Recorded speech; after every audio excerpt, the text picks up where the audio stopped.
Des silhouettes de clandestins à travers champs. Nous sommes dans le nord, à Angre, à une dizaine de kilomètres de Lens. Ici, les migrants, tous de nationalité vietnamienne, ne se cachent pas. Ils ont construit leur campement dans le bois de la commune et partagent un même rêve, gagner la Grande-Bretagne à bord de ces camions qui circulent sur l'autoroute voisine. Une nouvelle jungle qui a poussé depuis 2 ans dans l'ombre de celle beaucoup plus médiatique de Calais. Xuan, 25 ans, est originaire du centre du Vietnam. Tout le village s'est cotisé pour lui payer son voyage. 15 000 € pour un périple d'1 mois et demi, à travers la Chine, la Russie, la Pologne et l'Allemagne, avant d'atterrir ici. Évidemment, le voyage est très long et très difficile, parce qu'on n'a pas d'argent. On doit d'abord quitter le pays, puis on marche en se cachant, on monte dans des voitures, des camions, on emploie tous les moyens pour arriver à notre but.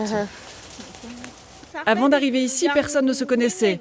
Mais aujourd'hui, après quelques mois d'attente, on se considère comme des frères et sœurs de route. On s'entraide. Dans la peau d'un migrant, le moment clé, c'est la tombée de la nuit, quand l'heure du passage approche. Comme chaque soir, certains vont tenter leur chance sur l'aire d'autoroute située à quelques centaines de mètres du campement. Sur l'aire de repos d'Angre, des dizaines de camions transitent chaque nuit. D'ici, les routiers partent vers Calais et l'Angleterre. Comment les migrants vietnamiens comptent-ils procéder ? Secret.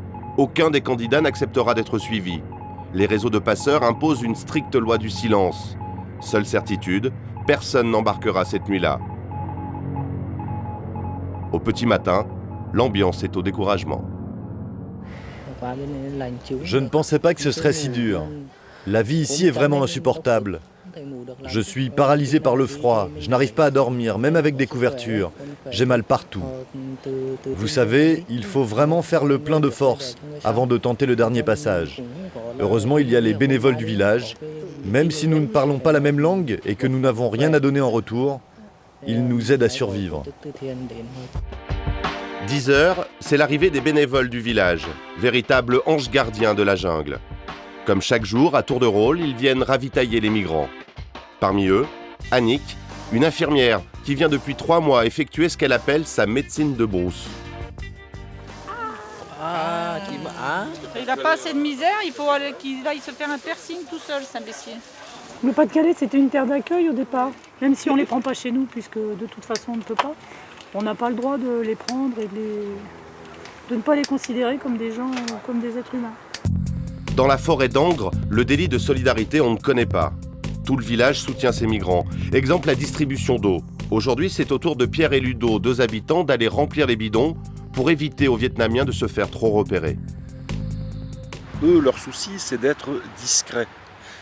Or, s'ils s'en vont dans ce sens-là, si tu veux, ça va faire un défilé de portage d'eau qui risque d'attirer l'attention de certains qui voient ça d'un mauvais œil, quoi.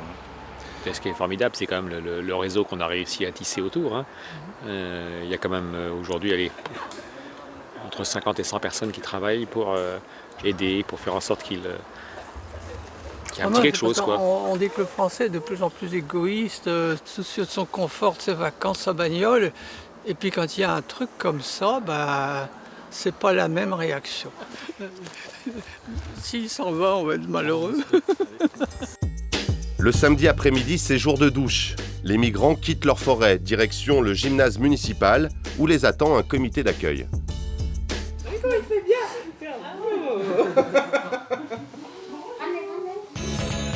Sur la 50aine de clandestins, un tiers sont des femmes qui voyagent seules. Ici, pas de mineurs. Les candidates à l'exil ont toutes le même profil, originaires de la campagne, sans enfants, âgées de 25 à 35 ans. Bye bye, merci beaucoup. La vie du campement aurait pu continuer longtemps comme ça, mais dans la nuit du 3 au 4 septembre, les Vietnamiens se font attaquer par des passeurs tchétchènes qui veulent leur extorquer 500 € chacun. La semaine dernière, les occupants du campement avaient été victimes d'une violente agression. En pleine nuit, 7 jeunes Vietnamiens avaient été blessés. Dans la foulée, les CRS détruisent le camp et arrêtent les migrants.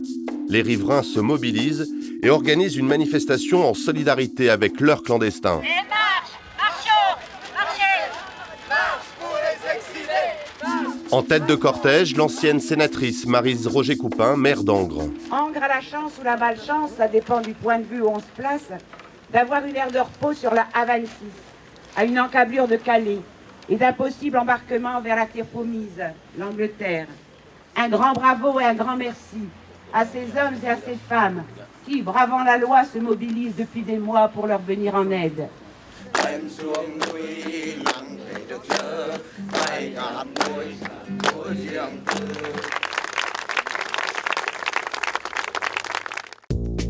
Depuis leur évacuation par les CRS, les migrants vietnamiens ont reconstruit leur campement. Cette fois, priorité à la sécurité. Les habitants de la jungle ont bricolé un système d'alarme de fortune. Pas question de céder aux racketteurs. Ce sont des cordes qui sont tendues à travers les chemins, notamment le chemin principal. Et si la personne heurte la corde en fait, la nuit, ça suffit à les prévenir. En fait. Ça fait du bruit. Un cri dans la forêt. Les guetteurs ont déclenché l'alerte. 2 suspects s'approchent du campement. Les Vietnamiens les prennent en chasse. Cachez les bâtons derrière les poubelles. Derrière les poubelles. Fausse alerte. Les rôdeurs ont pris la fuite. Mais la scène en dit long sur la tension qui règne dans la jungle d'Angre. Une violence qui fait partie du quotidien des migrants. Et là, c'était une fausse alerte, apparemment. Mais même si ça aurait été le contraire, au moins là, En même temps, ils étaient déjà en sécurité. C'est une fausse alerte pour la mafia, mais on ne connaît jamais les intentions des gens. Ça peut être des gens qui arrivent avec des intentions pas forcément amicales. Arrivés ici grâce à des filières parfaitement organisées, ces clandestins sont soumis à la loi des passeurs. Impossible d'échapper à ces mafias qui contrôlent les points de passage sur les autoroutes. Impossible également de dévoiler les secrets de ce trafic d'êtres humains, sous peine de devoir renoncer au rêve de la terre promise. Je n'ai rien à cacher. Mais vous savez, je ne suis qu'un petit maillon de la chaîne. Pour l'instant, je ne peux pas vous parler. Mes amis ne veulent pas. Et je risque de me faire renvoyer du camp. Je ne veux pas mettre en danger les autres. Une nouvelle nuit d'attente dans la jungle d'Angre. Une nouvelle nuit d'espoir pour ces clandestins exilés à plus de 10 000 km de leur terre natale.